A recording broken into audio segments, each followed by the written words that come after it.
It's the Worldwide Sports Radio Network. Cause that's the bottom line. The Stone Cold said so. Everybody dies. Because I'm better than you, and you know it. Woo! Yes, man! What the rock is cooking! Now, welcome to Off the Mat with Alex Slows, Josh Silverberg, and Lyle Gillen.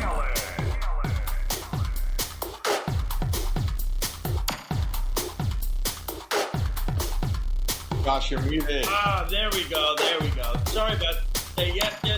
Ladies and gentlemen, we are here. We are live. We are here, ladies and gentlemen. This is Off the Mat, joining you every Tuesday night from 8 to 10 p.m. right here on the Worldwide Sports Radio Network. We are the only wrestling talk show here. Although we do appreciate, of course, the Sports Hit List doing their pre- and post shows for the WWE pay-per-views. We always appreciate the love of wrestling. Like I said, no grudges there, all love and competition and everything like that. But, of course, this is Off the Mat. I'm your host, Josh Silverberg. With me at this time from sunny Florida, Mr. Alex Lowe's. What's happening, man? Nothing much, Josh. It's been an amazing week again for wrestling. We have New Japan back finally, coming back out of COVID-19, so I'm glad that's back.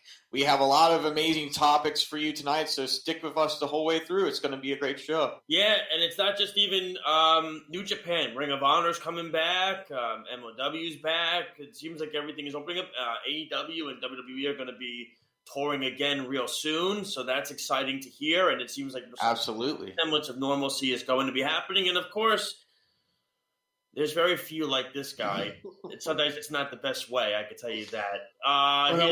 What's happening, man? Nothing much. It's going to be a great show. We got the Road to Double or Nothing coming up, which I will be there, and you will hear my opinions on what I think of the show as somebody who is going there, and what I'm thinking ahead of the show. Love it. Love the insight, and of course that is a big thing. When you get the insight of that, it's always a popular thing, especially with it being the first full live show for the first time in forever. For AEW, they've had some people at their audience at their shows, but not the full-on audience that they're going to have at Double or Nothing, so it is exciting.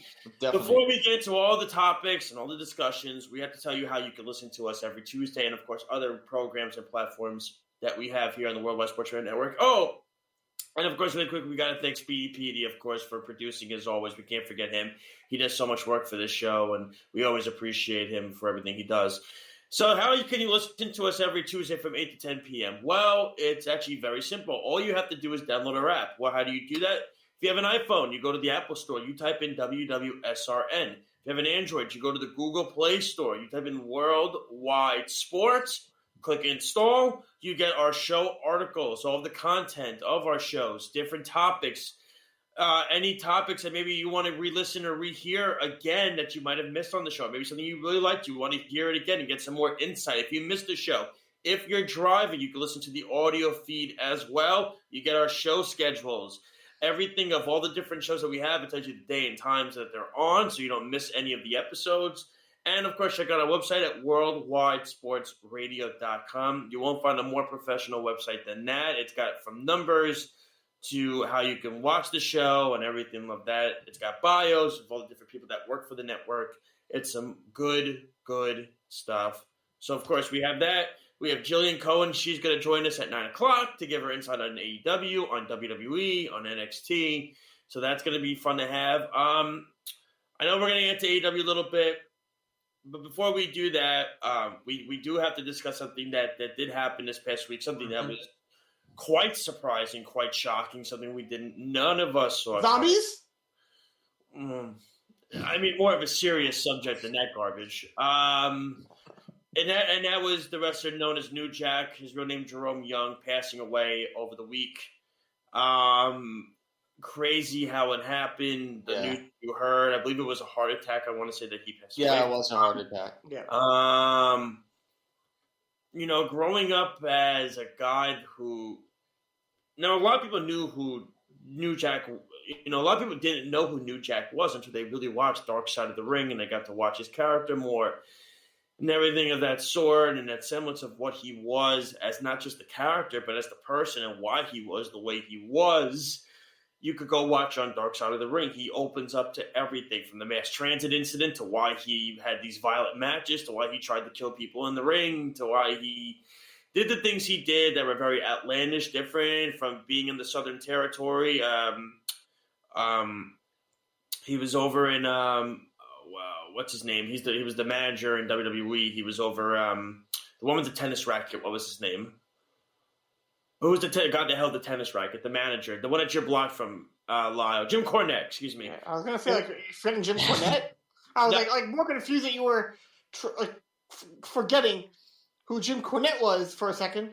Like, wait, what? Nobody answered me, so in the end, it's like I thought it was a trap. No, it was not a trap. Nobody answered me. So they worked at Jim Cornette's promotion down south, and that's really how him and Mustafa Ali really became the gangsters. And that was really where they started and how they got ready. And I knew who New Jack was even before the Dark Side of the Ring stuff, because when I was a little kid, there were times at night on TNN at midnight, they would have ECW programming from pre-recorded shows. And I would watch it in my parents' basement because if I got caught dead watching it, my parents would never let me watch wrestling again. And it used to be, I remember Saturday nights right on TNN, which is now Spike, I don't know what is Paramount now. It was Spike TV. And it would be on at midnight or even 1 o'clock in the morning. I would get up, pretend I'm sleeping. I knew when it was on. Go down in the basement, watch it. And it would just be on for about 2 hours, and I'd see New Jack do the craziest you-know-what things on the planet. And jump off of high structures, throw people off. Yeah, well, they didn't show the kill people, violent things. Well, yeah, kill people. Yeah, well, they didn't really show that. Or the staple gun. You can't leave out the staple gun. Well, listen, with him. Well, the thing about him was he was the only guy. He played the theme song in the Ghetto. He would play that song, and they would play his song throughout the match. It was Heyman said that they actually did not have the rights to that song. They did not. No, they didn't. No, so they had to use Ice Cube and Dr. Dre's. Yeah, they actually, I believe they got sued for it, but it doesn't matter to them, I guess. They didn't really care. But every time New Jack was in a match, you knew something was going to go down, and it's just the crazy characteristics that he was. He was, like I said, he was so outlandish. He did so many things that would cross the line in this business. Yeah. And that's why a company like WWE would never touch him. And he knew that. He said they would never hire me. That's why he was blackballed in the business, because that's why you saw it later on in his life. He was working on these 5 to 10 people inside this gymnasium, working with like 5 people in it. And you saw why, because once ECW went out of business, he went to TNA for a little bit. They got rid of him. It was too much. And then he was doing these indie shows. And Lyle, I'll start with you. What were your thoughts on what you remember about New Jack just as a character as a whole? I know you never watched him live, but you know who he is. Everybody knows who he is. What do I say about New Jack? Wow. Now be nice. The man just passed. You got to be nice, though. I think he was somebody that, if he came around today, he would have fit in with GCW. Oh yeah, perfectly. He would him and Joey Janela, Nick Gage. Look at some of the guys. Between him and Nick Gage. Somebody would imagine him and Moxley. No, dude. See, Moxie's a good one, but Nick Gage is a sick mother. Yeah, they would have probably killed each other. Nick Gage and New Jack, no holds barred. I don't even know if they can even put that on YouTube. I don't know if Fight TV would even aired that pay-per-view. It's I think he was too early, because he came in at a time when a lot of his stuff wasn't really on TV, because it was, like you mentioned, it wasn't really able to be on TV. But if he came around today, you would have had YouTube. You would have had so many different ways in order to watch his matches that he would have been insane, because there is actually a big crowd for deathmatch right now. Yes. There really is. And he would have. Go watch the Nick Cage show on Dark Side of the Ring. I have not had a chance to watch it yet. But I mean, because you look at it was so funny because it was really not funny when he was in Smoky Mountain Wrestling. He was in Smoky Mountain Wrestling, which was Jim Cornette's promotion, which was down south. And you got to remember, things are very different. Even today, still down south. Big time. Very different. And basically, Jim Cornette said, go out there and do whatever you want to do. And say what you want to say, and you do what you... I mean, look, he had a moment where it was Ricky Morton. It was Ricky Morton, and they were doing the... what was the I can't remember what he did. He did. I forget what it was called. I'll get it in a second. Look, Alex, what were your thoughts when you heard? Oh, excuse me, I remember it now. Rodney King. The issue with Rodney King. I just remembered it. With Rodney King, and they reenacted that. Him and the Gangsters, and D'Lo Brown, and those guys were reenacting the Rodney King stuff. And he was calling I'm not going to say what he was calling the people. And they actually had a disclaimer on the bottom of the page. The views of this channel are not in the same juncture as the Gangsters. They had a disclaimer because of what New Jack would say. Like, he would say, like, because people were assuming we were watermelon eating, chicken smell. Like, he went so out there. Mustafa Ali was smoking pencil shavings. I mean, they were so out there. It was insane what they were as a character and as a group. And by the way, if you never saw their match together when it was Mustafa versus New Jack in ECW, go watch it. I saw it. It was awesome. It was exactly as I expected it to be. Alex, what are your thoughts? I don't know if you really watch ECW as much nowadays. No, I used to watch a lot of clips on YouTube. Yeah, like what were your thoughts on New Jack as a whole when you think of him in the business? So when I think of New Jack, the first word that comes up is controversial, because he was really a controversial type wrestler. Like there were things back in the day. If he did these things now, it would not fly. It would not fly in today's realm. But the stuff he did back then, jumping off the high structures, just using all these different weapons in the ring, using different tactics. Emotion, like getting under the crowd's skin, like very personally getting under the fans' skin, and even moments where fans would actually spit on him, and I saw that in the Dark Side of the Ring thing. Fans would get super into this. Like, that was the Smoky Mountain Wrestling. People would get super mad and definitely into this, and they just start spitting on New Jack. So he to me, he was a wrestler who really went outside the box, definitely.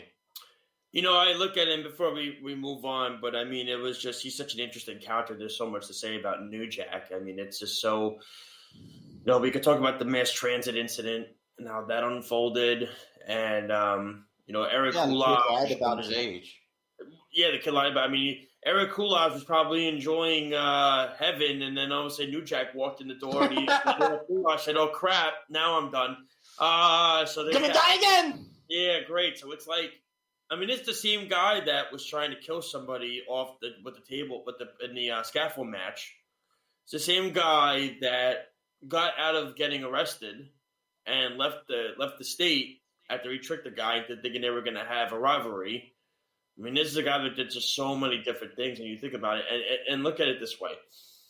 Different companies were not going to touch New Jack, but I thought Paul Heyman on Talking Smack the other night, really described it perfectly. Yeah, he did. He was interesting. He was out there, but what he did was he set a tone and a mark on this business. And as Lyle said, Alex, I know you say he wouldn't really fit with the business, but to a degree, you could agree with that, of course. Yeah, certain companies like TZW that would hire him. Yeah, let him do what they want. Him and Joey Janela, him and there's different guys you can have and do these things with him. That it doesn't matter. All you had to just don't say to him, "Can you give me color?"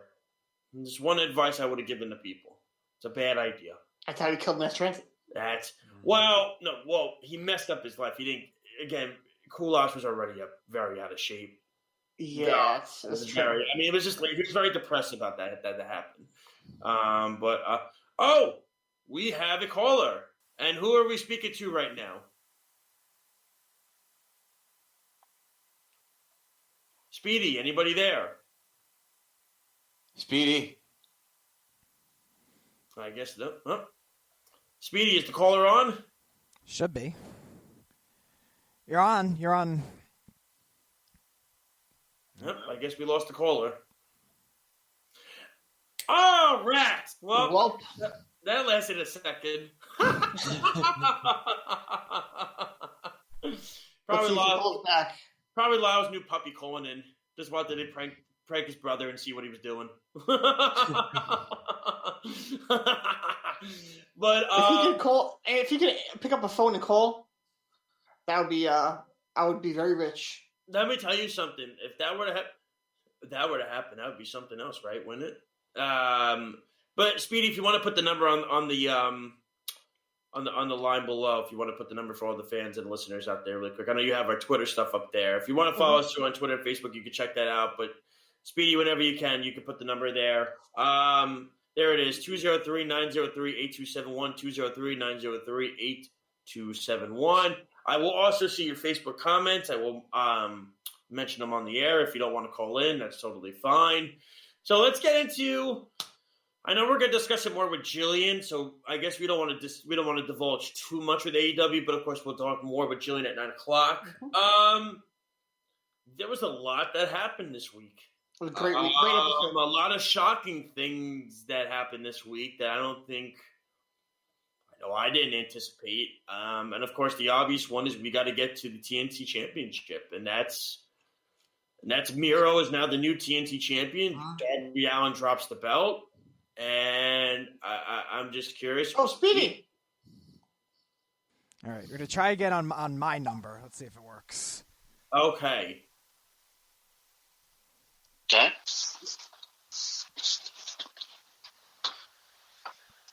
I hear something. Caller, you're on. Hello? Nope. Something happened. Hello, you there? Hello. Caller. Right. Yep, I guess that's not working. Nope. All right, it's all right, Speedy. We'll see if we can get him on later on and try to figure it out. Again, you can call us 203-903-8271. Hopefully the lines Maybe not. Hopefully the lines are working. I don't know what happened there. We always test the lines. It's just I don't know what's going on. But we got to discuss, of course, the obvious, and that was that was Miro winning the TNT Championship. What were your guys, Alex? I'll start with you. What were your thoughts on Miro winning the belt? It's like I said last week with you, Josh, on the show. I said that Darby Allin, he probably would not be in the best shape. He probably would not be ready going into this match, and I was right. And it was a big factor for Darby Allin after he got thrown down the concrete steps by Scorpio Sky and Ethan Page. So it really... and you can tell that Darby Allin was in a lot of pain. Like, he wasn't able to move around very much and get back onto his feet as quickly as he can, as he's used to doing. And Miro took advantage of that, and now he's the TNT champion. What were your thoughts on it, Lyle? I'm sure you were. It was a very interesting decision on their part. I mean, I'm happy Miro gets to finally hold a belt, but was it weird how they let Darby drop it? One thing I realized about AEW with the TNT title, for the most part, is once the reign starts getting very good, they drop the title. Mm-hmm. Happened with Cody. Unexpectedly lost to Brody Lee. Mm-hmm. Then Brody Lee, we didn't expect him to drop the title to Cody, but he did. It was a great match. It was getting good with him too, and from BTE and everything. And then he lost the title, and Cody had it. And obviously, at that point, we knew it was in order to put Darby over, which it was. Mm-hmm. But having again with Darby, you saw him. He had the belt. He had having a great run, and once it started getting hot, took the belt off. Now, people are speculating if he's actually injured. I don't believe so. I believe it's all storyline. Yeah, I agree. I'm not too worried about his health. He does have a very aggressive style, but I think it's all part of the Ethan Page Darby storyline, which I think it's been great so far. And I'm honestly really I'm gonna go out on a limb, and I'm gonna say it's gonna be him and Sting versus Darby and against Ethan Page and Scorpio Sky.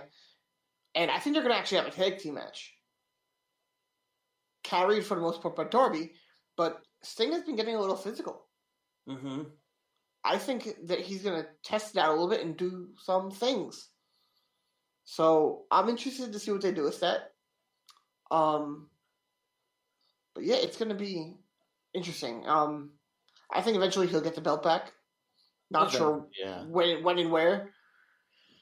But I think he's going to be a guy where how WWE, when they had Jericho, for the most part, he was a guy who had the IC title.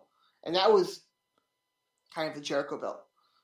And I think for the most part, it's going to be like that with Darby.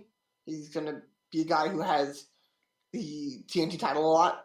Not saying he's never going to win the AEW championship, but I think they're going to make that Darby's belt for the most part.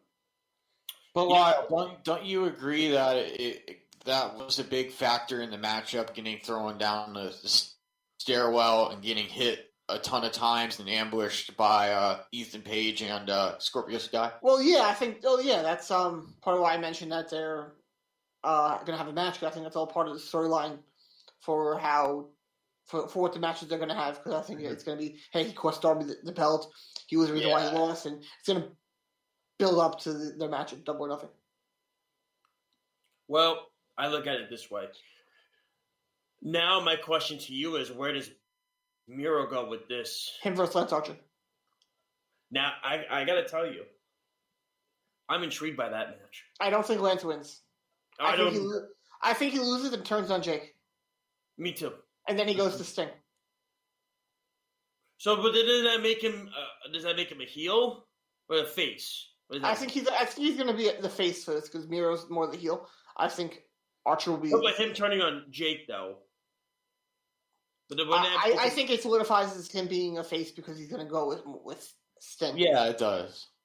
Because if you really think about it, Jake the Snake has really just been there to help Archer, to elevate Archer, to help him get a title shot and get opportunities. But like Sting and Darby said, Jake's just playing the game. He's stirring a pot here, you know. But aren't they already kind of faces already? When you think about it, because it's kind of like they haven't really done anything heelish, and he's teamed up with some face tag teams, and he comes out. I think he's a tweener right now. Jungle. I think that that name is funny, tweener. I always think that name is funny. I think that Jake is more of the heel, and he is the face, and I think that's why he loses and further separates himself from Jake the Snake, which I think is a shame because Jake has been doing a very good job. Yeah, great on the mic. But I think I don't think Jake can tour on the road. I think that's why he's around so long. Yeah, he's a little bit older and health risks, and he's got health issues here. That's why I think he's going to end up turning on him, and it's going to be him with Sting. Well, I mean, I could see it. I just don't know. They've been setting it up this entire time. No, I know they have. I know they have. And then I know Sting called Jake out on not doing what he should be doing for Lance, which is getting him opportunity. You know, he's basically saying how come you're not doing what you're doing. I want to ask you guys a question. Mm-hmm. I love questions. Down the road, because we're talking about Sting, do you think that they will ever do Sting and Jericho? Possibly. Jericho is old enough where he can have a slow enough match, to make Sting look good, and he wanted to do a lot. And it could they're both talented enough to make it a moment where they could make it good. It won't be an extremely long match, but they're both good enough to make it. Well, Jericho is good enough to make it look like a good enough match in a short time. So, and the crowd, I think the crowd would go nuts for that. I think it'd be a good match, but you just gotta play it safe. You gotta be careful. You gotta watch how the match is done. But I think he got a powerbomb from Brian Cage, so I think him and Jericho would be fine. I think what they would do is another cinematic match, like a mix of a cinematic and live match. I mean, I think you got to be interested with it. I think it's got to be. I got to see how the storyline plays out. I have to see how it starts. I got to see how everything goes first. You know what I'm saying? Like, I got to see how the story. I would love to see it. I think it would be a hit match. I don't think it needs to be a cinematic match between those two. No. They can just have a regular match. I think. That's 100%. They don't need. I don't want any more cinematic matches with a live crowd. Like I said, Stampede again. I'll talk about that right now. I'm very disappointed that they're doing that. Going to be there live and have to sit there and watch it on the screen, I think it's going to suck. But I am convinced that the only reason they're doing it is because Jericho got legitimately hurt at Blood and Guts. Possibly. I think it'll be a way to make him do things and he won't have to really look that terrible. Mm-hmm. I mean, it could be a real possibility. Still have him on the card to draw money. But I don't think they're going to be having a funny comedy match. No, it won't be like the first one. Not at all. There were moments when that happened. I mean, there might be some spots. Yeah. Some spots. Like, the first one was legitimately funny and really good. Yeah. Because you had characters like Hangman Adam Page and Broken Matt Hardy and... Proud and Powerful? Yeah, Proud and Powerful and Sammy Guevara with the golf cart with Kenny Omega. And, like, they were funny. They were loose. They were different guys. And then I think when Matt did the suplexes all the way down the field. Oh, yeah. I know when he was in the pool. What is it? They dumped him in the pool or whatever the hell it was. They dumped him in the water and everything. And then he kept changing. And then that was Matt Hardy, yeah. Yeah, they kept changing. And then it was like... I was talking with the suplex Matt Jackson. That was my bad. Yeah, no, it's all right. It's it just depends on how. This is going to be more serious, I think. Mm-hmm. But the thing is, these guys, well, at least Inner Circle, they've been a part of a match like this, so they know how this match flows. They know how this match is going to work. The Pinnacle have never done something like that. I mean, they did Blood and Guts, which I guess is a difficult task, but this is, I think, a little bit different. This has to be a little more. I think this is the last time they do Stadium Stampede. And I think the reason is because next year they'll be on the road again. Hopefully. Knock on wood. Mm. Yeah, exactly. I mean, I don't know where they're going to have a football stadium to do it in, unless they want to go to Pittsburgh and borrow Heinz Field if they want. I don't know if the Steelers will allow that to happen, but no outdoor stupid stadiums. Don't copy WWE. Keep it indoor. I hate those outdoor shows, man. I hate them. I really do. Well, I mean, I look at it this way. I wonder, this time, do they do Stadium Stampede in the empty arena? Or do they do Stadium Stampede in Daly's place? I'll let them go wild. So then the crowd can see them out there. I think what you could see is you could see some of it. You could see some of it being at the Jaguar Stadium, like pre-recorded. And then you'll see the guys come in from like the back or whatever they are, and they're going to come into the arena. I think you could see it that way. Kind of like, what they did a lot. You look at it like the Boiler Room Brawl. I don't think that'd be good. You'll be close enough to see onto the field, I think. If I remember correctly, you're right next to the stadium, and you could kind of look over. So I think that'd be really bad, because if you can do that, you're going to be able to call them out immediately. No, but you're not going to see inside the football stadium. You can't see inside there. I feel like you would know being right next to it like that if what they're doing. I don't know. Look, you're trying to look over a football stadium. Dale's place is nowhere near the height of that stadium. No, it's not even close. You won't be able to see it. No, there's no way. And if they are, they would hide it. They would listen. If Undertaker and Mankind could get away with it in 1996, then I think they'll be able with the technology today to get away with it today. I'm just throwing it out there. I'm just. But saying. you know what? With social media, wrestling fans are so we know how they are. I mean, look, they try and call out WWE, AEW for everything.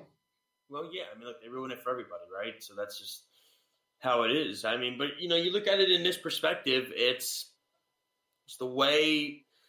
Like I said, I could see it going the way they did the Boiler Room Brawl, where you'll see some of it's recorded, and then they pan it to where it's live.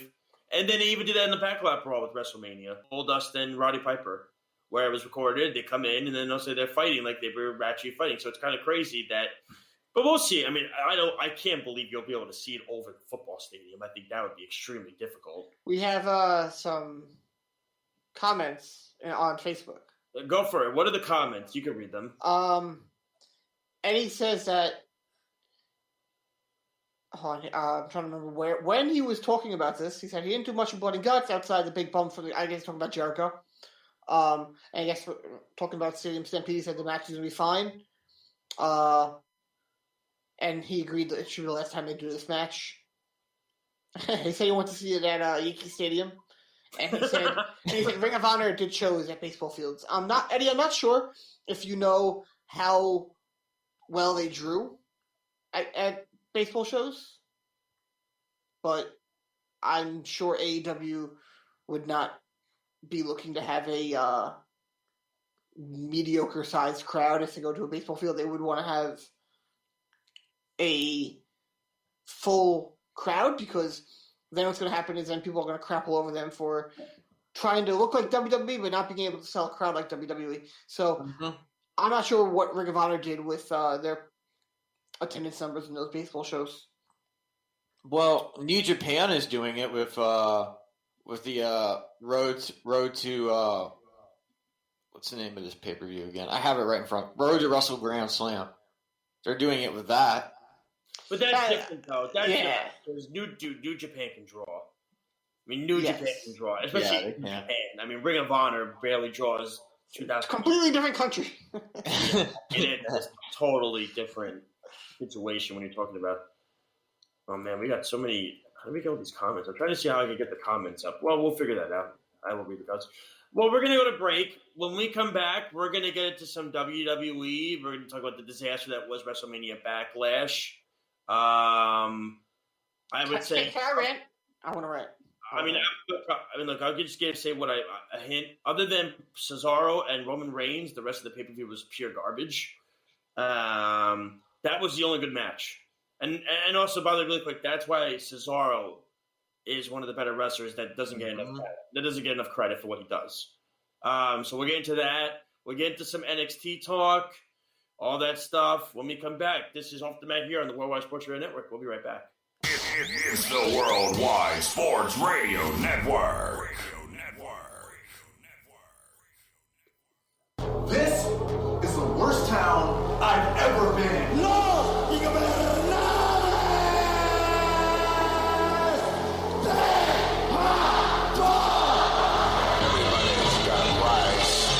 The champ is here! Now welcome back to Off the Mat with Alex Slows, Josh Silverberg, and Lyle Gillen. Yes, ladies and gentlemen, we are back. Second half of the first hour here on the Worldwide Sports Radio Network. This is Off the Mat. I'm your host, Josh Silverberg. Of course, with me, Alex Slows, and Lyle Gillen, always joining us every single day, every single Tuesday. Before we begin, here's how you do this. You download our app. How do you download our app? It's quite simple. You type in WWSRN. If you have an iPhone, you go to the Apple Store. You type in WWSRN. If you have an Android, you go to the Google Play Store. You type in Worldwide Sports. You click install. The app is free. You get our show schedules, our content, all the articles, anything you might have missed on the show. If maybe you missed an episode, you want to rewatch it or re-listen to it. Maybe you didn't hear it at all. Everything of that sort, you can listen to us live. If we're driving, you can listen to the audio feed. So, of course, that's always a big thing that you want to do as well, so that way you're not watching and driving, everything of that sort. So that's all there for you at the tip of your fingers, worldwidesportsradio.com as well. All right, let's get into some WWE NXT hoopla. I watched Backlash. I'm sorry. It was I heard it was garbage. It was awful. It was pure trash. The only match I could legitimately say. Now I watched the whole show. The only match I could legitimately say that was really good, that was worth watching, was Cesaro and Roman Reigns. And I'm not surprised. Because to me, Roman Reigns, since he's become a heel, I think he's gotten more confidence. He's better in the ring, I think, nowadays. And as far as Cesaro goes, Cesaro has always been that talented guy. Can we talk about Roman for a second? That's fine. Yeah, sure. Every match he has had has been against people who are extremely good in the ring. He hasn't really had to carry any matches. He's facing Kevin Owens, Daniel Bryan. He's facing Cesaro. The Usos, who I have said many, many times are very, very good. He's not facing guys where he has to carry. He's getting carried in his matches. No, facing guys who are carrying the majority of the load. You can't have a bad match with who he's wrestling against. No, that's fair, but I did watch this whole match. And I'm going to give Roman where credit is due. Roman did perform in this match. It wasn't just Cesaro that put up really well in this match. Roman hung in there, he stuck by, and he did good in this match. He did. I'm not going to bash Roman because of things in the past. He had a good match. He had a very good match. And this character and this element has added to the confidence that he has in the ring. And Cesaro, you know what Cesaro is as a performer. So therefore, I think it was a very good match. Other than that, the rest of the pay-per-view was pure trash. From the zombie BS, which again, Batista's right. If you have a problem with it, go talk to Vince McMahon about it. He didn't book it. So no, he didn't. It was really, really stupid. And, I'm going to copy what Jericho said. The WWE complained about blood and guts and said set the business back 30 years. And then they had freaking zombies? Did you watch it? I turned it off after the zombie thing. Okay. You should have at least watched the Roman Cesaro. You knew that match was at least going to be good. If you're going to sit through all that BS, you might as well just. And on top of that, Damian Priest, who I have said I'm not a fan of many, many times, tore the Miz's ACL. What did he tear it? Or did the Miz maybe do it himself? No. He tore it. He landed on his knee and tore it. When he did his move. Hey, listen, accidents happen. They do, but I've never been a fan of. Let's be real. Stone Cold gave The Undertaker a concussion, so accidents do happen. And Pac, who's very, very safe in the ring, gave Orange Cassidy a concussion. Exactly. So in the end, things do happen. We can't just. Of course. You're 100% right. And speaking of the WWE, I have an update on Aleister Black. This is from Sportskeeda. And WWE's interesting plans for Aleister Black. Major ideas are being discussed for the Raw roster. Oh, good. About freaking time. He's too talented to be sitting on the sidelines. Who reported it? Sportskeeda. So they're saying, according to WrestleVotes, the backstage feeling in WWE is that Monday Night Raw needs more new faces. The report also states there have been ideas to move Aleister Black to Raw and give Damian Priest a big opportunity. There has been backstage chatter recently at the Raw roster, and they're going to basically two ideas they've heard are about putting Damian Priest against Aleister Black. So they're going to continue with the heel thing, okay? Yeah, and then Orton and AJ are having tag team roles. They're saying that's left the top of the main roster a bit weak. Okay. With the tag team stuff, and I agree. It's basically what Carl said last week with these 6-man tags being thrown in every week, tag team matches being thrown in every week. They need something new. They need something fresh, and I think we're finally going to get that with Aleister Black when if he gets put on Monday Night Raw, which I hope he does. Yeah, and shout out to Carl for coming on last week from the Sports Hit List for joining us last week. He's right. When he did say that, he specifically said that these 6-man tag team matches, it's a joke. Mm-hmm. They're just thrown together, and it's not creative at all. And it's not. I disagree. I have no problem with it. With the 6-man tag team matches, New Japan does it, it works out well. There's no problem with doing it. It's not. I don't agree with lazy booking. It's how they do it. That's what Carl's saying. But six-man tags, they're not good when they're thrown together like they are. That's the difference. Mm-hmm. You have to remember something. New Japan. Listen, the talent on New Japan is a little different than WWE. Japan's talent is. I mean, you're comparing apples to oranges here. I mean, it's those matches. I mean, look, am I really that big of a fan of New Japan sometimes doing like 3 or 2 matches in a row of a 6-man tag team match? No, but they do it for a reason. Whereas WWE, like the night of the show, will just throw it together and it was random, and it's like, what was that? They got to fill 3 hours. That's what's killing that show. Is 3 hours. Well, that's the problem. If Raw just did, also Eddie James is commenting like crazy tonight, man. He said he was at the G1 Supercard show. The place was packed. I was there, and Lyle and I were there too. Yes, we were. So we were there too. We were there. It was a madhouse. It was sold out. I've said it. I think that show was the best show of the whole weekend. See, I think that show might have been the best show of the weekend, but the best match to me, Cole Gargano, 2 out of 3. Yeah. That was the best match of the weekend. But Josh, I've already said what my favorite was. We're saying for Monday Night Raw, AJ Styles and Randy Orton are committed to the tag team division right now. It could be a great opportunity for the likes of Damian Priest and Aleister Black if the latter moves over to Raw to prove themselves as main eventers. Do you agree with that statement? I mean, look at it this way. I think Raw needs to have more main eventers on their roster. Mm-hmm. I do. I mean, I think, we talked about this with John Alba a few weeks ago. I think SmackDown has too many guys, and Raw doesn't have. Raw doesn't have enough. They don't have enough. That's the problem. So when I look at the situation and I look at how Monday Night Raw and their roster is, I mean, look, I love Drew. Drew is one of my favorite guys. If I got to sit through Drew McIntyre versus Bobby Lashley for the 3rd time in like 3 months, I think I'm going to go crazy. I mean, this just can't keep constantly happening. They got to get creative. They got to find guys. They need to do a redraft. They need to do a draft. They got to get guys over to Raw. They have to. They have to. Cesaro, I don't care. They got too many guys on too many. There's too many faces on SmackDown.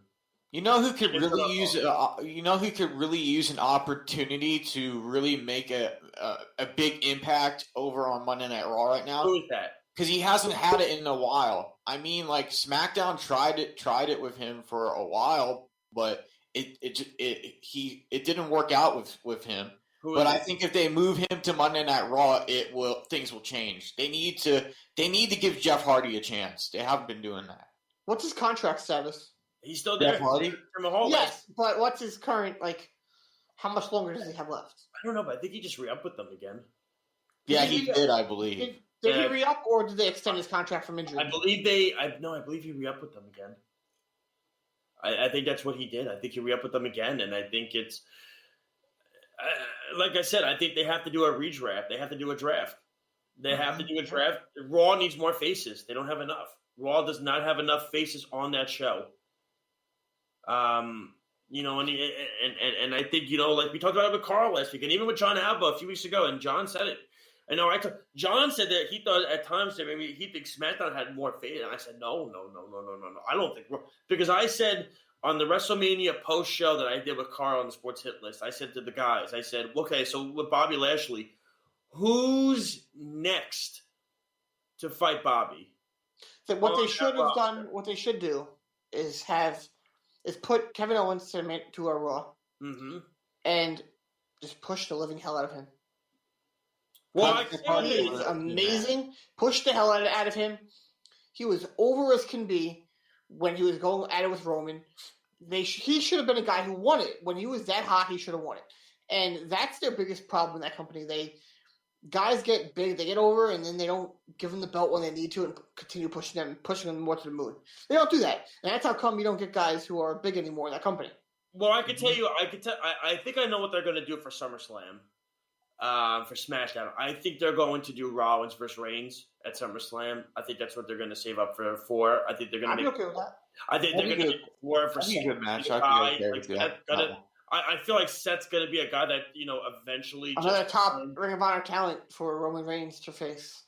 Hey, listen. That's all he's doing is facing top Ring of Honor talent. But that's all that company is former top Ring of Honor talent. But that's the thing, though. But, you know what? You can't fault Roman for it. I mean, look, it takes two guys to make a match good. Mm-hmm. That's tendency what it does at times. It does make two... Listen, one guy could be the best performer on the planet. If the other guy sucks, go look at when Dean Ambrose was Dean Ambrose, right? Dean Ambrose was a good performer in WWE. When he faced Brock Lesnar, right? Brock Lesnar's heart wasn't in the match. That's why the match sucked. And he admitted it. That's what happens when two guys who are good performers, but one guy doesn't pull their weight. It sets a tone for the match going forward that this match is going to suck. Mm-hmm. You know what I mean? Undertaker's a good worker. But why was the match not good with Roman? Because both guys just weren't.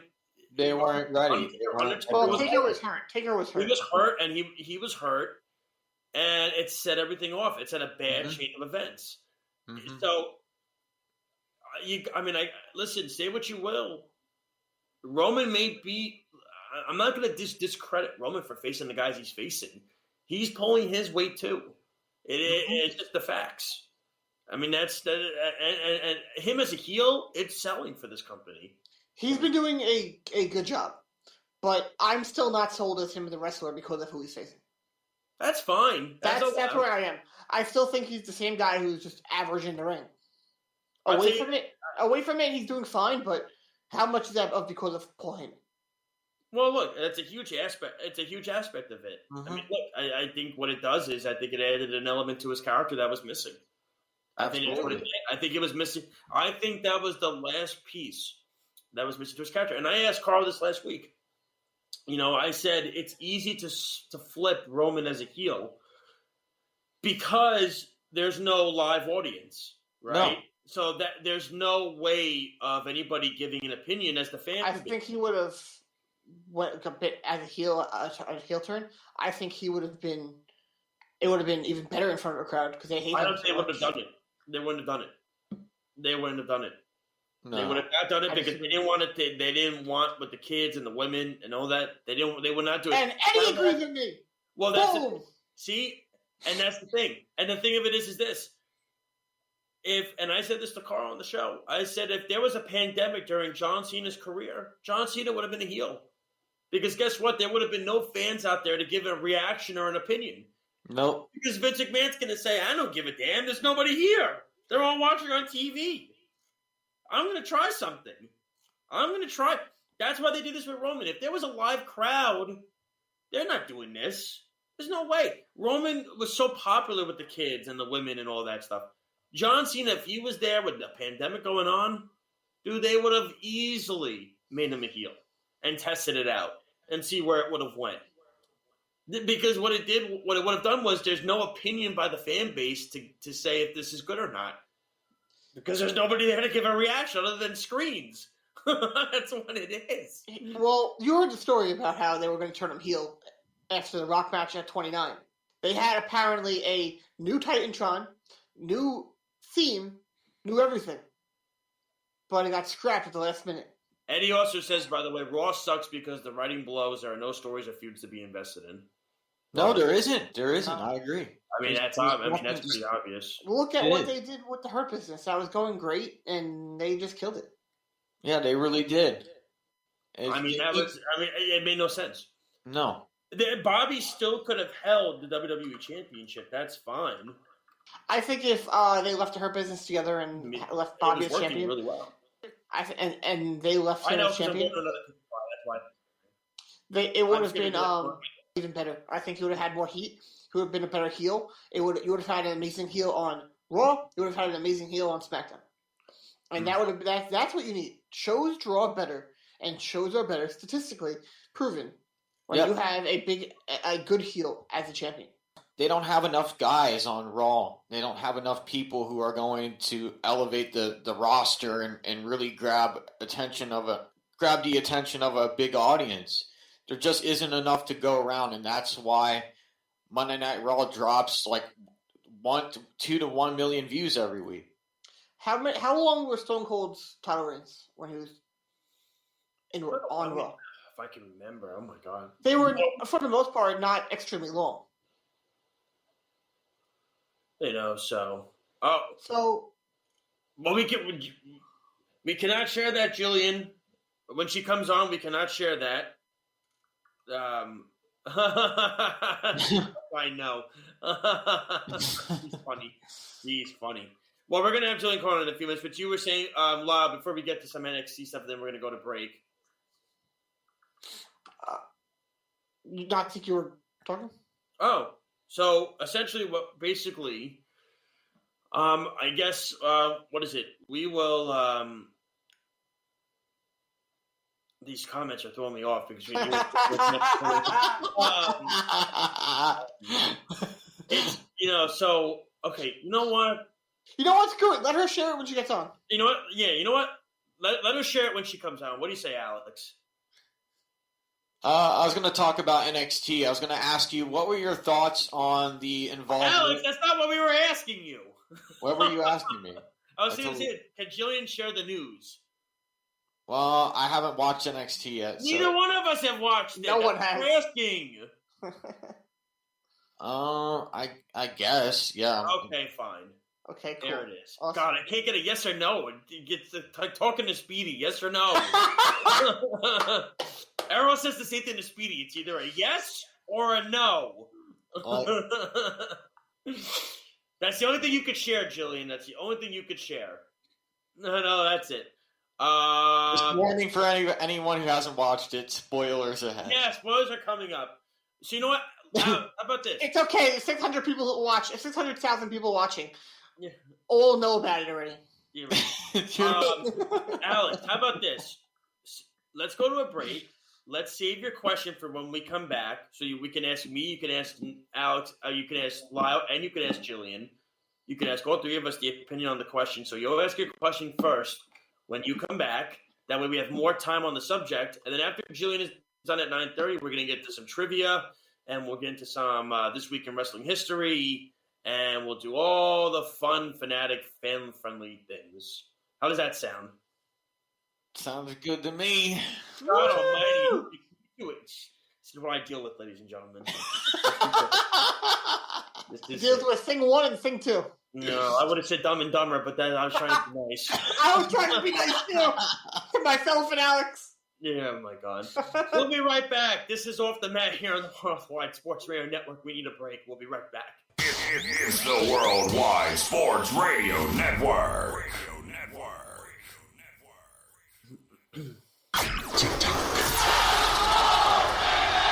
Are you ready?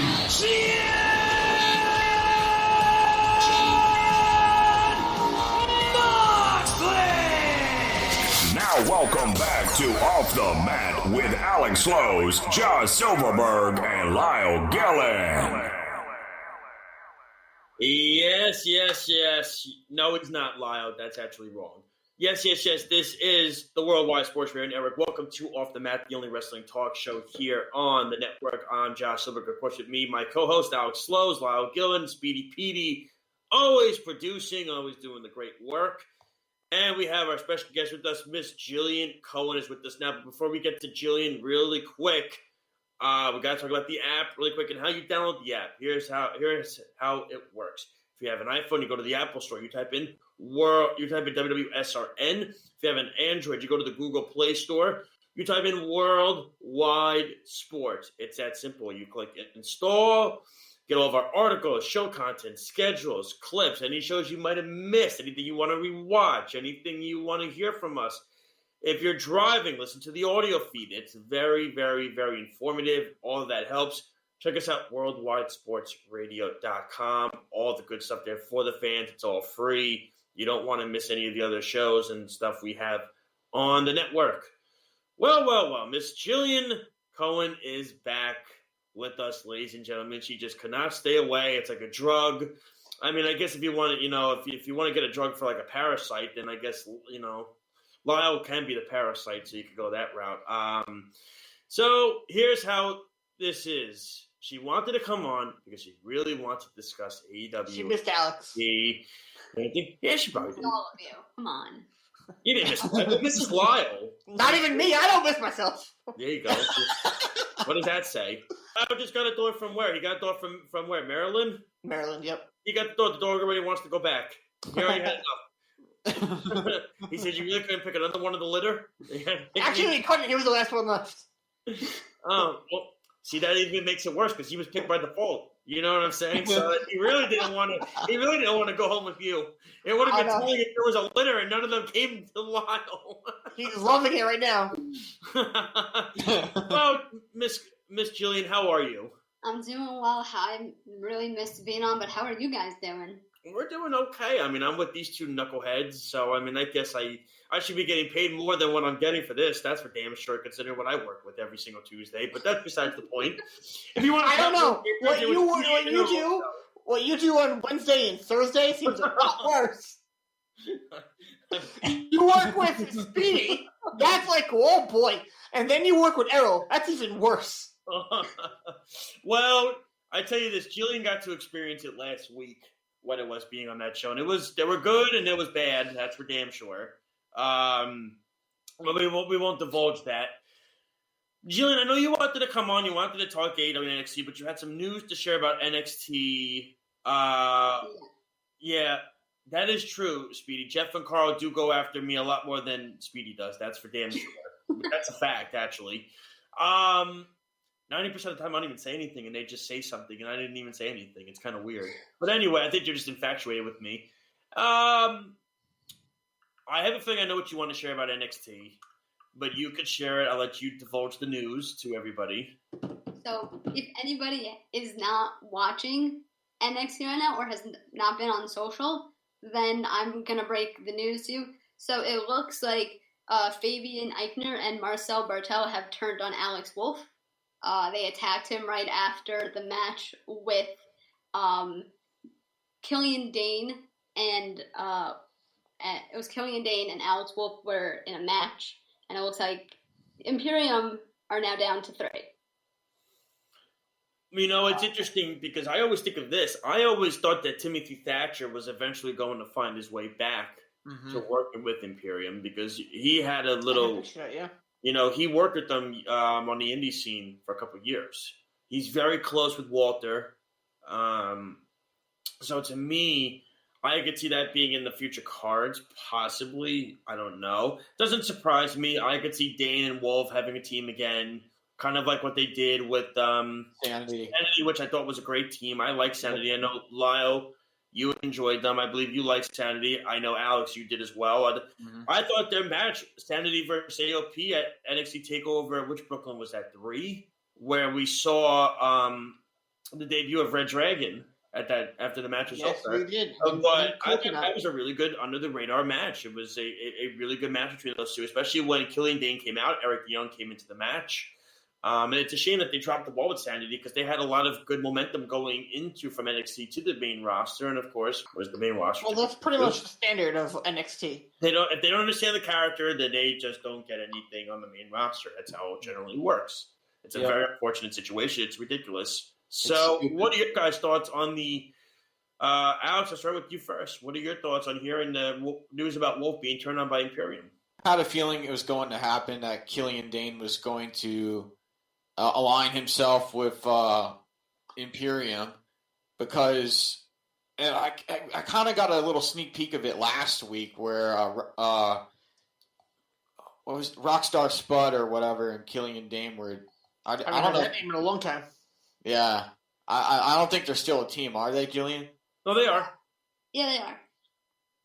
They're still a team. So it's just surprising. It wasn't really surprising to me because I kind of saw it coming. I knew it was going to happen eventually, that we were going to see this new alignment come together. But I didn't think Alexander Wolf was going to get knocked out of Imperium. What are your thoughts, Lyle? He looked like the leader. He looked like the leader to me for a little while with Marcel Barthel and Fabian Aichner. I've always been a big fan of Imperium. I think they had potential to be an extremely good faction, and I don't think they were ever utilized properly. And I'm going to blame that mainly on the pandemic, because Walter was not over here. I think if we didn't have the pandemic, I think Imperium could have become a major stable in NXT. Unfortunately, we're not going to get that, and it's very disappointing. But I wish we could have gotten what they actually were, and I really like your idea of Thatcher joining them. I think that would be great. But I wish Imperium did not. The original version of Imperium could have went much longer. So, Jillian, I want to get your thoughts. What we're seeing now, the Finn Balor carrying Cross stuff reignite itself again. Pete Dunne has inserted himself. God bless that man. I can never say a bad thing about Pete Dunne ever. There's nothing bad to say about Pete Dunne because he does everything really well, whether it's the mic or in-ring action. I liked him before he lost half his body weight. I like it when he says, "Come out and prove me wrong." Let me tell you something. I like what he said in the interview tonight. He goes, "I've never had a bad match," and then I'm gonna do what he does. He's right. I can't remember when Pete Dunne's had a bad match. I mean, it's so you're seeing something like that happen, and then I just dropped something. Sorry, and then don't apologize. Between that, who else is in the title picture? I mean, Kyle O'Reilly's in there. Kyle O'Reilly. Kyle O'Reilly is someone that I cannot really believe because going up against Karrion Kross. Is this your guy from Draper? Well, Bobby Fish. No, I don't know. Like, because Draper said the same thing. I don't know. It's like NXT has become a place where they're not. I'm trying to find the right way to say it. But I understand why can't Kyle O'Reilly be that guy when, if you look at him, he has the same body type, the same skill as a guy like Adam Cole. Oh yeah, he does. Adam Cole was a big name before then, though. Much bigger than Kyle O'Reilly. Nothing Kyle O'Reilly wasn't. Kyle O'Reilly in ROH was a very big name in ROH. Not on the same level as. But he was a big name. No. I don't know. I'm not saying Kyle O'Reilly is that good. I'm not saying I'm not a fan of his. I'm not saying I don't think he is that caliber. It's just if Balor was a champion, no, I wouldn't be saying anything. Well, I mean, we're going to be able to see if Balor can be champion again because we're getting a second match with Karrion Kross and Finn Balor. They actually put earlier in NXT. They had a really nice video. Yeah, I saw that. I just think him versus Karrion Kross. I don't like that idea. I want to give Kyle a shot. Isn't that what NXT is about? You're creating new. Yeah, it's all about giving opportunities. And his match with Adam Cole really stood out. I mean, his match was great. So, and I've seen Kyle O'Reilly on big stages. He's wrestled at the Tokyo Dome, at Wrestle Kingdom. Josh, before. I gotta say, Kyle O'Reilly so far in NXT has really impressed me. I mean, you go back to the match with him and Adam Cole. This match was 5 stars. This match, they took it to the limit. They threw everything they had at each other, and they put all their energy into this match. And this is a match that's not going to be forgotten. It's in the history books. Yeah, I agree. Like I said, great. I want to give Kyle a shot. He had a great match with Adam Cole. He did. Really did. He did. He's wrestled at Wrestle Kingdom, so he knows how to compete on a big stage. He is somebody that I want to give the opportunity to. They always say NXT, Triple H always says it. It's the land of opportunity, right? NXT is the land of opportunity. It's all about creating and replenishing and getting new guys in. Well, okay, so I've seen Adam Cole as champion. I've seen Finn Balor as champion. I've seen Karrion Kross as champion. Why not somebody new? Mm-hmm. Why not let Karrion Kross too soon for Kross to lose the belt. No. I'm not saying lose the belt. I'm not saying lose the belt, but why not give him an opportunity? Give him an opportunity to showcase. Give him a shot. Yeah. What's the word? It can't hurt. Like I said, I don't think that it's something that's can suspend belief with him facing Karrion Kross. That's fine, but I look at it like. But it's the same reason why I don't like Orange Cassidy facing Omega. It's not something I really believe, and I can really suspend disbelief for. It's very different. Kyle O'Reilly's a much. I know. I'm putting that on the same scale. Yeah, no, they're not even close in talent. Kyle O'Reilly's a much better talent than Orange Cassidy is. I want to be honest with you guys. I think they're pretty similar. No, they're not even close. Are you serious? Kyle O'Reilly's a way better talent. But go ahead, Alex.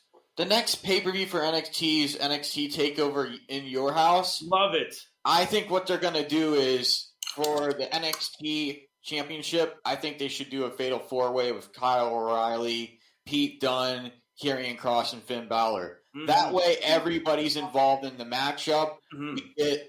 We get time to see the storyline build from now until NXT TakeOver, and it would be special. It would be awesome, and it would make sense because you're giving everybody an opportunity. You're giving everybody a chance to grab that belt and really take off of it, I like it. I think that idea is a really good idea because what you're doing is you're giving all the guys their opportunity at one time. And first off, I love the in your house idea. I love the nostalgia of it. I think the whole thing is awesome. I think the setup, like I said, the first ever wrestling match I ever saw was at an in your house pay-per-view. What do they do when they go back on the road? Do you think they do that pay-per-view again? They could. They might. I don't see why they. I don't know if they'll do the titles of the pay-per-view. They might just do NXT TakeOver and whatever state they're in or city they're in. They might. I think it's better with the pay-per-view names. I'm not a fan of them doing it with the with just TakeOver. I'm bored of that now. It's thing for a while, but now that they're not going to necessarily be paired with a pay-per-view, a main roster pay-per-view. I'm sorry. Then I think they should just give their own names. Try and become more of their own thing from the main roster and not as attached. Because being so much attached to them is what's kind of having people lose interest. I think that's a good idea. I think it's definitely getting more creativity. And I like the idea of them taking the in your house pay-per-view on the road. I like some of the with Top Head and Gail being there, I think it's awesome. I think it really adds an element of just, old history meeting new. Everybody, wrestling fans today. I thought when we did the last in your house pay-per-view, I think it was, we were still doing a beatdown breakdown. Yeah, we were. That was a great episode. We didn't even have Off the Mat. I don't even think we even. No, I think you just started it. Oh yes, we had just started it. Oh, we did. What was the name of that was the first pay-per-view I think we did. That was the first pay-per-view I believe. What was the name of that pay-per-view that show that we named from In Your House? There was something about Chuck Palumbo. I gotta get everybody's thoughts on this because last week we saw a new stable form, Hit Row, which is Isaiah Swerve Scott's new stable. What do you think about this idea with NXT bringing in a new group? Go for it, Jillian. Well, I actually wasn't able to watch NXT last week. I caught up, but I did not see that part. So I'm going to let you guys discuss that because I don't want to say something that's not. Go for it, Lyle. What were your thoughts when you saw that? Because I know you had an issue with Swerve Scott's character at some point. You thought he needed a change. Yeah, I'm not a fan of this character, but overall, I have no problem with the group. You're seeing it's still new to have a faction or a stable that has a female as a key member. So I really like that because it sets them apart. You have the Pinnacle; they don't have a female. You had the Inner Circle; they don't have a female. The only other one that really comes to mind was Retribution, which was a major failure. But not because of the females and Evolve. Oh my god. But I really can't think of anything else. And if it's in NXT, it'll succeed. I think that it's going to be really good. I'm excited. I think it's different too. Yeah, it's very different. Yep. And I think NXT needs that. They need something refreshing because a big problem about NXT is that it's very same thing every week. It's very dull. Them not really having a crowd is really hurting the product. I agree. I think NXT needs to get back on the road too. Well, I don't think they're going to be on the road. They're just going to open up and let fans in. I don't know what is going on with their contract that they had with Full Sail. I know originally it was supposed to end in March. I don't know if it's going to be extended because of the pandemic. But I'm very interested in what NXT does once they finally start opening. I think they should travel too, but I don't think they will. Well, Jillian, we want to get your thoughts. We have a few minutes left before we got to go to break and we get to our next up. We want to get your thoughts on AEW. I know that's a big part of why you're here as well. We talked a little bit about Miro and Darby Allin a little bit. What were your thoughts when you saw that Miro won the TNT Championship? And Lyle brought up a good one saying that it's probably going to be Lance Archer as the next competitor. I would think at Double or Nothing it's probably going to happen. Right. I was listening earlier when you guys were discussing Miro now being champion and him versus Lance Archer. I happen to agree with Lyle.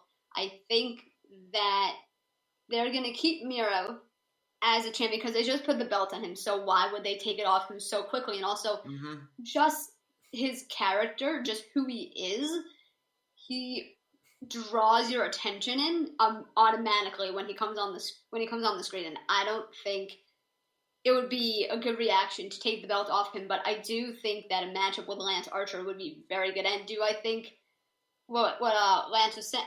What Lyle was saying, oh my god, I've had a long day, guys. Sorry. With what Lyle was saying, that is Jake the Snake gonna turn on Lance or vice versa? I think that is destined to happen at some point. It's just as when is that point? And also, one thing you guys didn't mention is the breakup of USC. SCU, yeah. SCU. Why is it USC? SCU. So I'm wondering what are Frankie Kazarian and Christopher Daniels gonna do? I think they're gonna face off at Double or Nothing. What happened? I think they're gonna face off at Double or Nothing. That's what I think too. And then Daniels is gonna retire. That's why they didn't give him a big moment, but at the end of that. But also, people are speculating, and I think it's correct. Well, you could see how Frankie was looking at Daniels, right? Yeah, like, it was. He didn't even bother to check on him. Are you okay? And he just stared at him, and I was like, that seems a little weird. Well, but recognizing Chris Daniels, he bled a lot of an extremely amount. Yes. So one thing people are thinking is that they cut to the back as an audible because they were he was bleeding too much, and they had to go in and Doc Sampson had to go in and patch it up, and that's why they cut away, which I think is very plausible because this company they get targeted by the WWE fanboy who wants to pick apart every little tiny thing they do in order to try and discredit them in some way. And ideally, you want to have them have a big send-off for SCU, but I think that's going to happen at Double or Nothing. Mm-hmm. And I'm looking forward to that match. I think it'll be a very good, emotional match. What do you think, Alex? I agree with Lyle. I think that it'll be an emotional match between Frankie Kazarian and Christopher Daniels. I think it'll be probably both of their last matches that they do. Maybe not Kazarian, but I mean Christopher Daniels will be done because he's basically done it all. He's done everything as a tag team, as a singles competitor, and with Frankie Kazarian, I think they're gonna put him in feuds with people like Matt Sydal, Christian Cage, Taz, the Dark Order. I think they're gonna keep Christopher Daniels around. I mean, Frankie Kazarian around. I want to get Jillian's opinion on this. So, as we all know, Kip Sabian had surgery. He's out. Right. Last time we saw him, he got attacked by Miro. What do you think they do with Kip when he gets back? Ooh, what do I think? I don't think immediately to put Kip in a storyline where he goes directly to facing Miro. Let him, maybe now refresh my memory a little bit. So Kip is out, right? He's injured. As you said, he had surgery. I think they bring him back. Maybe have him face the best friends or something and work up to going to face Miro at some point, because obviously they don't get along. So I think you can't put him right into the story. You need to gradually get him in there. You can't just go, okay, here you go, and have him get a title shot.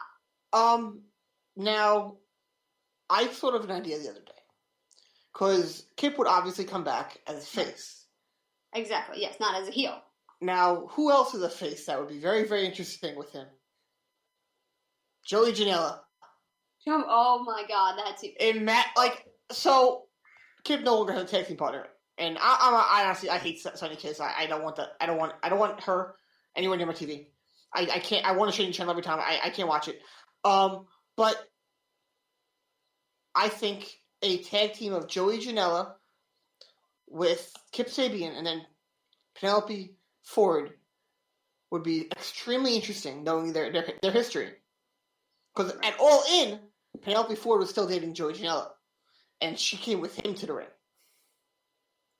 So, because when they originally, I don't know if you know this, but when they originally signed with AEW, Joey Janela and Penelope Ford were supposed to be those two together. But she left him for Kip Sabian. So, and that's not like backstage, like that's not like storyline crap. That's real. That's why I think it would be extremely interesting if you put them as a tag team together. That's just me. Well, I think that's actually a very interesting idea. I like that, how that could really work. Two things before we go to break, and we're going to get to our next segment and stuff like that. And then I know Alex had a question he wanted to ask everybody as well. Thoughts on the triple threat match at Double or Nothing? Are we happy with it? Are we not happy with it? Alex, your first thoughts. I like the idea of the triple threat. I think that having Pac and Kenny Omega and Orange Cassidy all going at it adds more to the fray for the matchup, because I think Orange Cassidy is obviously going to be the one who wins, but it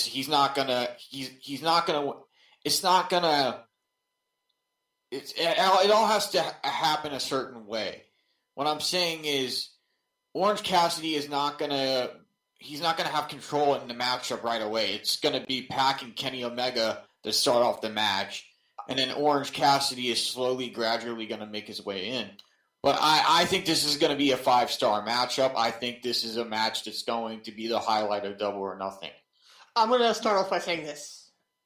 I disagree with that extremely, extremely, extremely. I think if they had an Orange Cassidy win, it would be the dumbest thing ever, and I would not watch AEW ever again, for one reason. The entire purpose of what they're doing with Kenny Omega is to give the belt to Hangman. It is the dumbest thing ever if they had him win. And I'm sorry, Alex, you are extremely wrong there.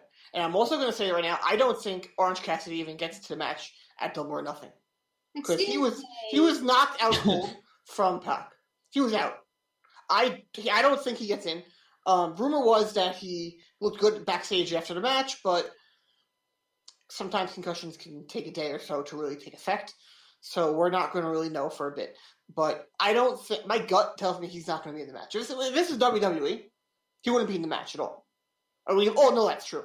Mm-hmm. And I think what happened with Matt Hardy, if they can't get 100% that he's okay, he's not going to be in that match. And there is zero chance in hell, I'm sorry, Alex, that he wins. Because, I said, the end game is to have him drop the belt to Hangman. That is who this is all setting up. Hangman Adam Page. They're making Omega as a mega heel, a giant monster, to lose to Hangman. And you know what they're going to do? This is all part of the plan with Andrade. And if you haven't heard, it's official.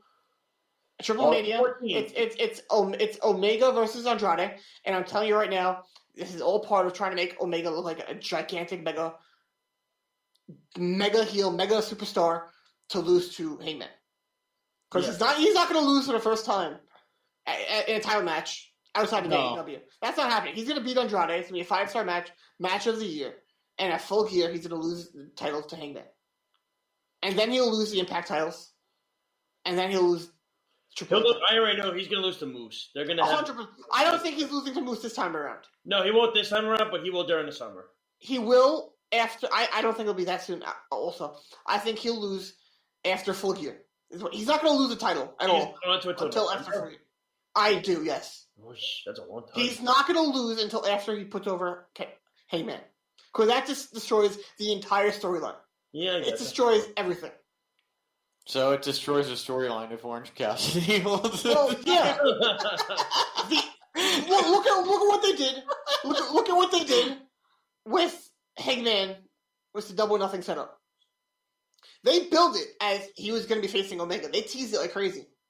He was on a 10-match winning streak, screwed out of beating Brian Cage, and that's what cost it. But think about it, the fans. They were excited. They were excited to finally see it. They were happy for it. He was the number one guy. They were pushing towards it, and they took it away from him. Now, if they'd never give it to you, what's the point of doing that entire thing they did just now?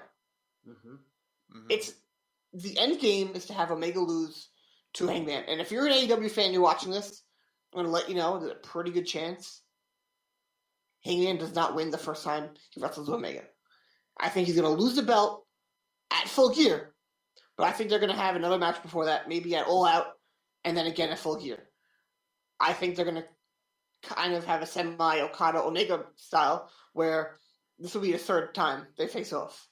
You know, I honestly see third time's the charm. I honestly see the triple threat ending like this. I think Don Callis is going to come out and distract everybody, and it's going to end as a draw again. No, I think Omega's going to get the pin on somebody. I don't think it's going to end as a interference. I think, well, as you all know, I love Orange Cassidy, so obviously I want Orange Cassidy to win, but do I think he's going to win? No, I don't. Do I think Pac is going to win? Yes, I do. Whoa. You think Pac's going to win the triple threat match? I would like that, but... You never know. I would love that if that were to happen. You never know what It's, Pac could win, but, you know. It's going to be over. I don't... Orange Cassidy, it's over. Omega. Orange Cassidy's in the match in order to take the pinfall. That's what he said. Omega's winning the match. Well, actually, I could be wrong. I think it could be Pac who's in the match to take the pinfall because... and I sent a screenshot of this to them. Orange Cassidy, with his match with Pac, on AEW's official YouTube page, they have like a clip of it. It's like a 3-minute video. It's highlights of the match, and it's 16 million views. Orange Cassidy is the guy who can connect them to casual fans because he has that level of popularity. He has that publicity. Yeah. Yes, yeah. He is that over. He has that connection. He can do it, and I believe that's why he's in the match, to get the pop, to get the reaction. And, you know, I did originally just say that I think he would be the one to get the pinfall, but, you know, Pac hasn't really been built as being a main event guy in AEW, and it's a shame. So I think it could be him who gets the pinfall, and Orange Cassidy is still super over. He's still protected. I think unless the Good Brothers or Don gets involved and causes a distraction where everybody just gets blindsided. I don't think. Alex is trying to find swerves where.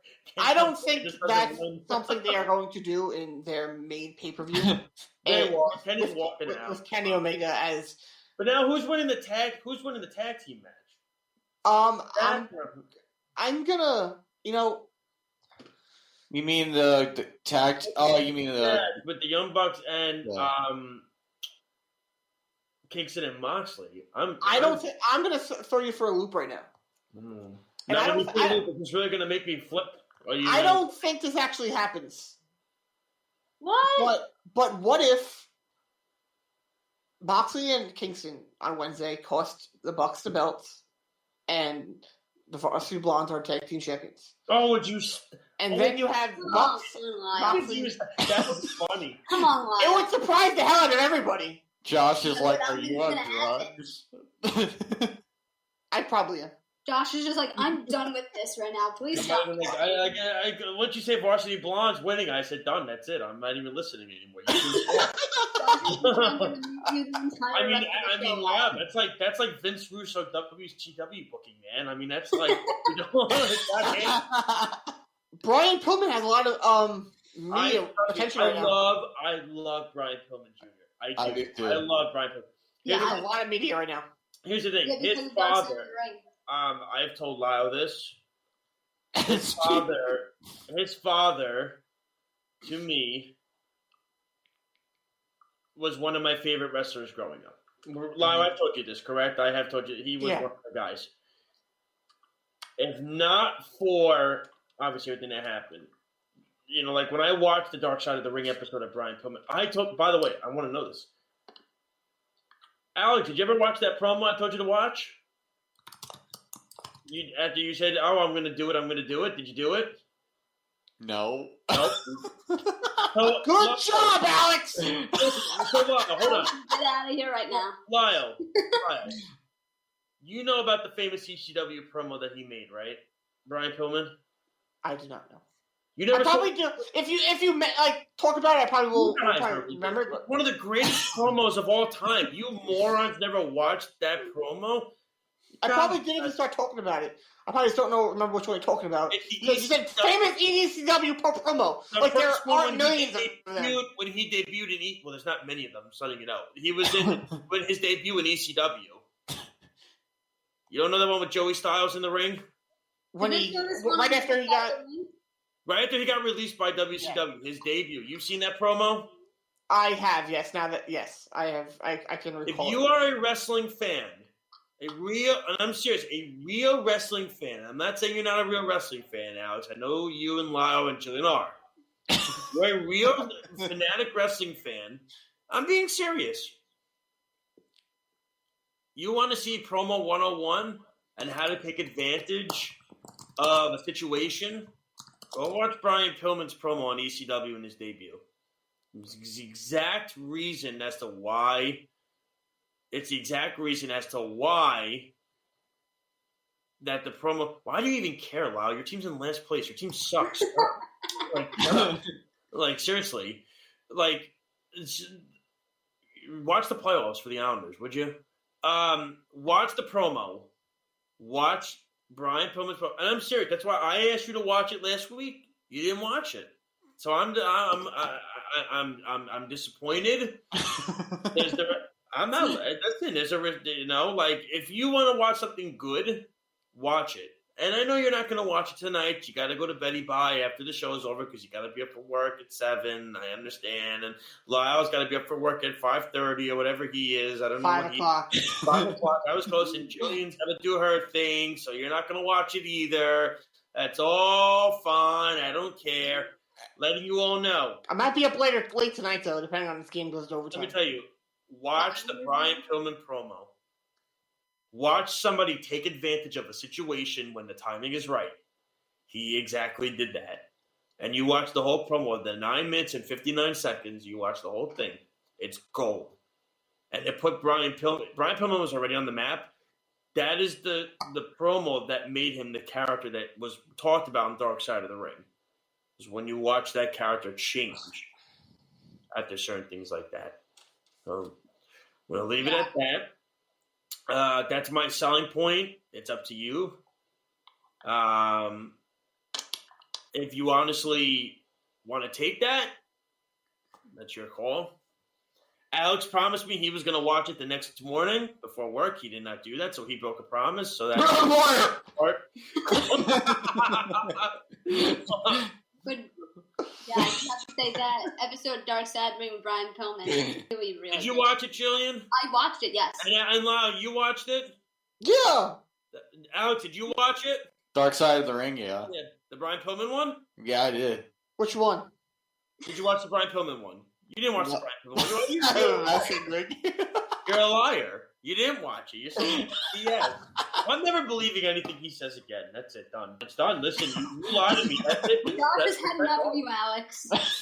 I'm going to let you know in on a little secret. We all have. What, lied to me? No. Had enough of Alex. And the shenanigans. Yeah, that's a fact. I think I know that. No, that's not a prediction. That's a spoiler. Okay, Paul. Yes. Well, Miss Cohen, it was always a pleasure having you on. But before you go, I know Alex had a question he wanted to ask before the break. I'm going to be nice. I'm going to let him ask his stupid question. He's probably going to lie about the answer anyway, so it doesn't even matter what he says at this point. So, liar, liar, pants on fire. Go ahead and ask your question.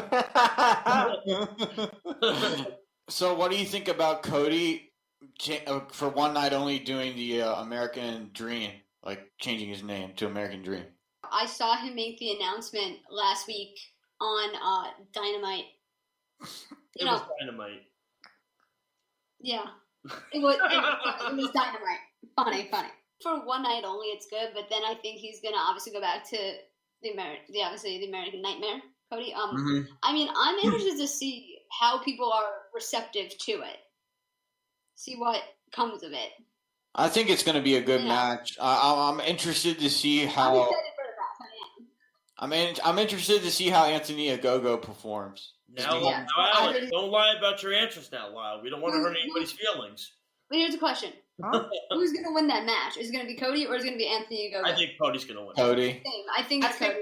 I think they're going to... Sorry, go. No, I said I don't think it would be... I just think Cody's going to win. I think that promo that he gave was just so well done. And just the wrestler that Cody is as well. Well, he'll wear the yellow. He'll wear the yellow polka dots probably on his pants. That's probably one thing he's gonna do. No, he hates them. He hates them. But he might wear it for that night, though. No, he won't. No, he hates them so much. He hates them. He's like, I can't stand his pants. He hates the polka dots. He hates what WWE did to his father when he went there. He hates that so much. He says it all the time, or he has said it many times, that he hates that they made his father dance and wear polka dots. So I think that would be something they do not at all have him do. Well, then, what do you think they're going to do, smart guy? I think he could wear something similar to what maybe he wore when he was in NWA and WCW. Maybe that's similar type of in-ring. I think maybe he did say it was something that more Justin Roberts would do. So I think maybe they'll announce him as the grandson of a plumber, the American Dream. They've done the grandson of a plumber line before. I think they'll do it again. But I think it'll be more stuff that what Justin Roberts says, and I think they're going to have a few matches together, Ogogo and Rhodes, and I think that it's going to be something that it's going to be... Ogogo. It's going to be similar... Wake me up before you go. No, it's going to be on that night to no. Wake me up before you go. Sorry, go on, Niall. It's going to be something similar that they do with that Cody with Darby, where the first couple times Cody won, but it was kind of close, and it was a draw the first time. Second time, Cody stole the win when Darby hit his finisher. I think it's because something like that the first couple times, and then the third time, Ogogo will win clean. All right, but I'm gonna play devil's advocate to what I just said. No. The last time Cody had a promo that good was right before he lost to MJF. So he could do it. My gut wants to say yes, but I think they're not going to do that. My brain says they're going to have him win, but my gut says they could have Ogogo win. But I don't know. I'm excited for that match. We'll have to see what happens. Exactly. Yep. That's what they all say. Well, Jillian, thank you so much for joining us tonight. We really appreciate it. How can the fans and everybody get in touch with you on social media? Well, I mean, you can follow me on Instagram at Jillian_Cohen, and you can follow me on Twitter at Jillian B. Cohen. I mean, it's Jillian with a G, as you can see. So everybody thinks it's a J, but that's really it. Also, you can listen to my podcast on Spotify and Anchor called The Multiverse Cast. If you like Marvel, comic books, any of the sci-fi. What are you getting me on? I'm getting you and Alex and Lyle. I don't want to. No. See, the time out. Come on, I'm being fair to everybody. No, listen to me. Forget these narps. These two are just a bunch of narps. All right, we don't need them. Who needs their clamoring? One's a liar. One just spews bullshit. You don't want to spew bullshit. So we don't need them on. I don't trust either one of them. I've lost trust. And Josh spreads rumors. Yeah, I spread rumors. I spread rumors, but at least my rumors come to fruition. You're just flat out lie, you liar. I have more followers than both of them combined on Twitter, so I would be the better guest, more valuable guest. Well, I mean, okay, we'll do the process of elimination then. I have to tell you, he says that he has more followers, but some of the stuff he used to put on Twitter maybe might be for some of the wrong reasons. So there's that. I used to put a lot of stuff on Twitter. Just I'm sorry, if we're going to go by followers and why they're following him, there's reasons why. Some of it is not really good. One last thing before I go, probably going to piss off Lyle. The Mets are winning again, Lyle, so. Yeah, I'm not pissed off about it. He doesn't even care. He's watching the Islanders. He's not watching the Islanders? And you know what? I hope your room is 95 degrees, you narp. You know what? I'm serious. Go melt while you're in there. He's like in the comments. He's like, my man, it's so hot in my man cave.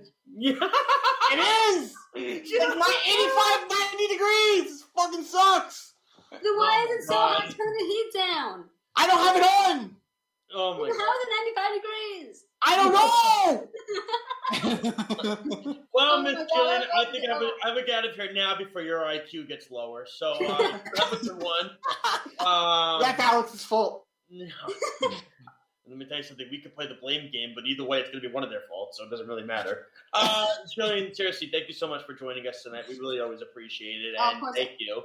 Of course, I'm always happy to come on. Anytime you guys want me on, or just we all want to talk a little bit of wrestling, then I'm happy to come on. It's always a pleasure. Love it. Thank you, Jillian. Appreciate it. Have a great rest of your show. Thank you, Jillian. I appreciate it. Now you're fired. Miss Jillian Cohen, ladies and gentlemen. Always a pleasure having her on, in all seriousness. Yes, I joke, guys. You know that. But I joke, but I always prove tonight he's a bona fide. He's a full-faced liar. Yeah, you could be a bullshitter. He's the bullshitter. Yeah. So I'm a two-faced liar. You said it, not me. I should call your father up and tell him what you did. He'd be so disappointed. You know what? Hold on, Speedy. Change his name to Two-Faced Liar instead of Alex Slows. Can you do that? Alex, you want to get to this week in wrestling history, or is that a lie too? Before we get to our this week in wrestling history, in 1985, John Cena won his 17th WWE Championship. No, in the year 2016, I'm going to tell the future. Let's see. What's this week in wrestling history, Mr. Slows? Let's see. I got one. Good, I'm glad. I put you on the spot now. Now you're screwed. No, I got one right here. Good. Now you can go piss off. NXT San Antonio. So this took place Saturday, May 19th, 2018. Thank you, Speedy. It is a good First word. match. In the word NARP. First match was Angelo Dawkins and Montez Ford defeated Steve Cutler and Wesley Blake. Mm-hmm. That might be a lie, by the way, ladies and gentlemen. They do say parts subject to change, so that could be a lie. Number 2 was Dakota Kai defeated Raquel Gonzalez. That was a lie, because that didn't happen. It says Rena Gonzalez. No, it's not a lie. It's right in front. It is a lie. You're saying it, so it's a lie. What? Number 3, Chad Lale defeated Kona Reeves. What? I don't even know. Number 4, Oni Lorcan defeated Cassius Ohno. What? EC3 defeated Fabian Aichner. And what? Red Dragon, Kyle O'Reilly and Roderick Strong defeated Dash Wilder and Scott Dawson. What? 4. See, wait, hold on a second. That's a lie because Red Dragon is not Kyle O'Reilly and Roderick Strong. Tag team, NXT tag team titles. Number 7 was Kairi Sane and Nikki Cross defeated Shayna Baszler and Tanara Conti. Mm-hmm. And number 8 is Ricochet defeated Killian Dane, Lars Sullivan in the Velveteen. Wait, he won in that company? Yeah, Ricochet did. Fatal 4-way. Ricochet won a match in that company. Wow. He did it in NXT. That's a lie. That's a lie. Well, no, it's not. That's a lie. He won a lot in NXT. It's a lie. I don't believe it. I don't believe it. I mean, we were there. I mean, we were at TakeOver Brooklyn when he won the North American Championship. That entire segment is gone from my memory. I don't remember it. Sorry.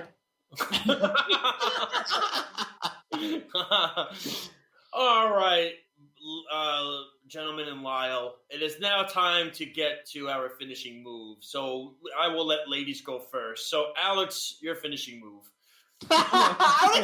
Okay. So I'm excited for Wrestle Grand Slam, the Road to Wrestle Grand Slam, and I'm hoping they resume that we actually get Okada versus Will Ospreay for the IWGP Heavyweight Championship Wrestle Grand Slam in the Tokyo Dome. Because that's a match I want to see. That's a match I'm really looking forward to. Lyle, your finishing move. Okay, I told both of these two that I had a hot take that I wanted to say today. And I'm going to flat out say it. Oh boy, this is going to be underwhelming. Go on. This is definitely not a popular opinion. This is going to be a Vince Russo opinion. Go on. Nope. But I think that the AEW now has a stronger and a better women's division. Mm-hmm. Talent-wise, at the top compared to NXT. That's a bold strategy, Cod, and I hope it. And I'm going to say it right now. Thunder Rosa, Britt Baker, Shida, you have Ty Conti. Yes. I think those 4 are better than the top 4 of NXT currently. That's who is built up as good as Thunder Rosa, Ty Conti, and Britt Baker in the women's division. Thank you, Speedy. In NXT. Speedy, I won this show long ago. Didn't even have to be waiting until this moment. I won the show when the show started at 8 because every time I show up on this show with these two, I win the show. It doesn't even matter. No, honestly. Josh is lying. No, I agree with you. No, Josh is lying. I agree with you. I think Shida, because she's been around, hasn't been around for a long time, is on the downward turn. But I think those 4 are better at the top compared to NXT. Now, I think NXT has a deeper women's division. Well, I think Britt's going to win at Double or Nothing. Oh, 100% I think she's going to match. But I think that she should, yeah. But I think NXT has a deeper women's division. But I think that talent-wise and the amount of superstars that AEW has made in the women's division is currently heavier than NXT. Because a lot of NXT... You know why it's better? Because you don't see Nyla Rose on TV anymore. No, you're 100% correct. That is a key reason. Also, NXT, they make stars and they leave. So they continually have to rebuild women and men. And right now, I think the women's division is kind of in that in-between. And they're rebuilding Gonzalez, or they're building Gonzalez to become something big. Io Shirai, I think, is going to end up going to the main roster. And then you're going to have... Oh, then that's it, then. Exactly, because right now, Io Shirai is really the only one that's a real superstar in that women's division. I don't think Gonzalez is there yet. She will be, but I don't think she's there yet. She's going to get there. She's going to get there 100%, but she's not there yet. And that's the key, because after Io Shirai, who is really there? Toni Storm has the potential to be there. She's not there. I think that right now they're in a lull with their women's division. And it's a shame because they have the talent to be amazing, and they have a much deeper women's division than AEW. And I think the stigma that AEW has a terrible women's division needs to die. Because, I'm going to say right now, I think SmackDown is the worst women's division. Not necessarily talent-wise, but they're getting like a couple minutes per match. As long as I don't have to see Nyla Rose and Riho anymore, I'm okay.